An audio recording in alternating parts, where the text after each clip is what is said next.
नागपंचमीच्या दिवशी नागाच्या कथा ऐकल्या जातात. तुम्हाला माहिती आहेत का नागाच्या कथा? जाणून घेऊयात नागपंचमीच्या काही कथा. भगवान श्रीकृष्णाने कालिया नावाच्या सर्पाचा पराभव केला.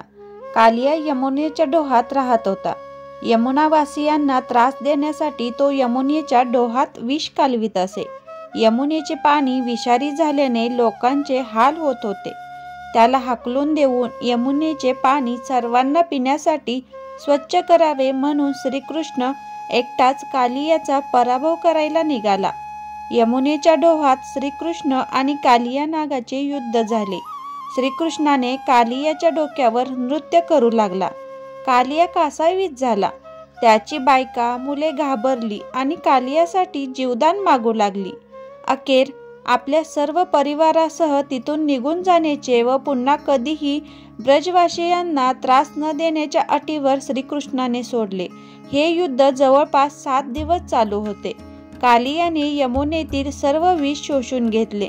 भगवान श्रीकृष्णाने प्रसन्न होऊन त्याला वरदान दिले की त्याच्या या कर्तृत्वासाठी श्रावण शुक्ल पंचमीला नागपंचमीचा सण साजरा केला जाईल आणि नागांची पूजा केली जाईल.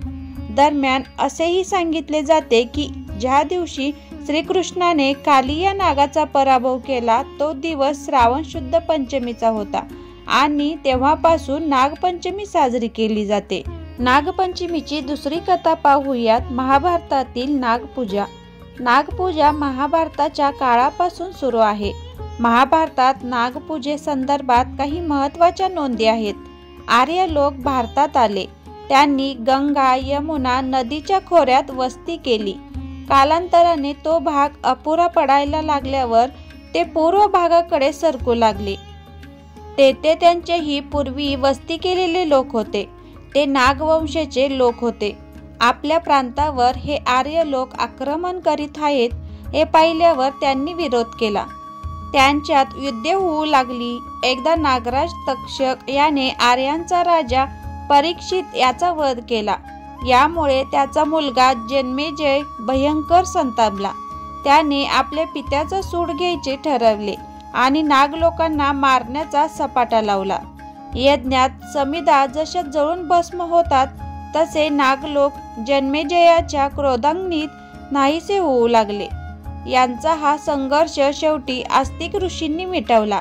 आस्तिक ऋषी दोन्ही बाजूंशी संबंधित होते. त्यांचे वडील आर्य होते आणि माता नागवंशी होती.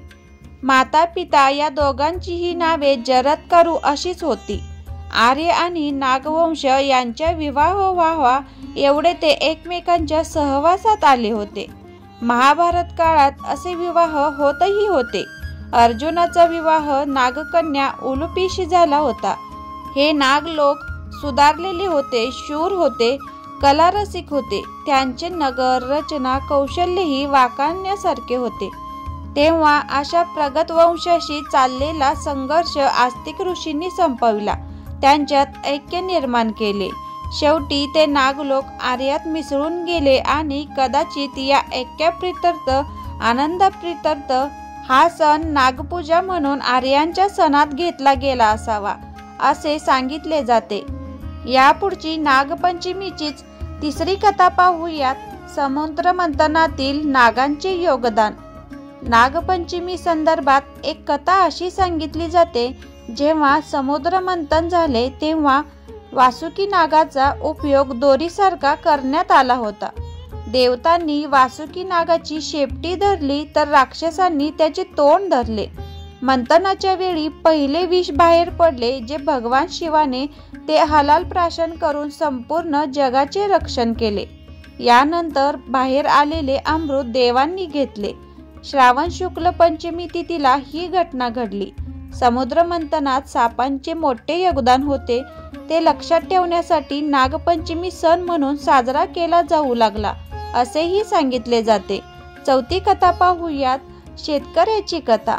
नागपंचमीला शेतकऱ्याची कथा आवर्जून सांगितली जाते. ती कथा अशी.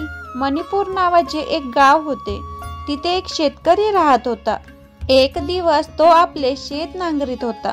शेतात एक वारुळ होते. नांगरता नांगरता नांगराचा फाळ त्या वारुळावरून फिरला. वारूळ उद्ध्वस्त झाले. त्या वारुळात नागिनीची पिल्ली होती, ती मारली गेली.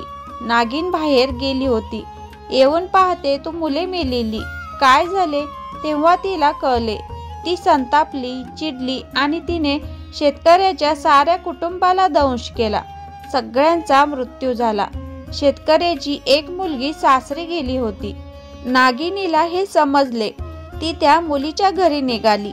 तिच्या घरी पोहोचली, पण आतले दृश्य पाहून ती दारातच थबकली. ती मुलगी पाटावर नागाचे चित्र काढून त्याची पूजा करीत होती. पूजा झाली. तिने दुधाचा नैवेद्य दाखविला, नागाला नमस्कार केला आणि हात जोडून सुखी ठेव अशी प्रार्थना केली.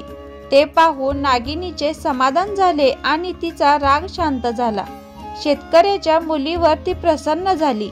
तिच्या कुटुंबियांना तिने पुन्हा जिवंत केले. तो दिवस होता श्रावण शुद्ध पंचमीचा.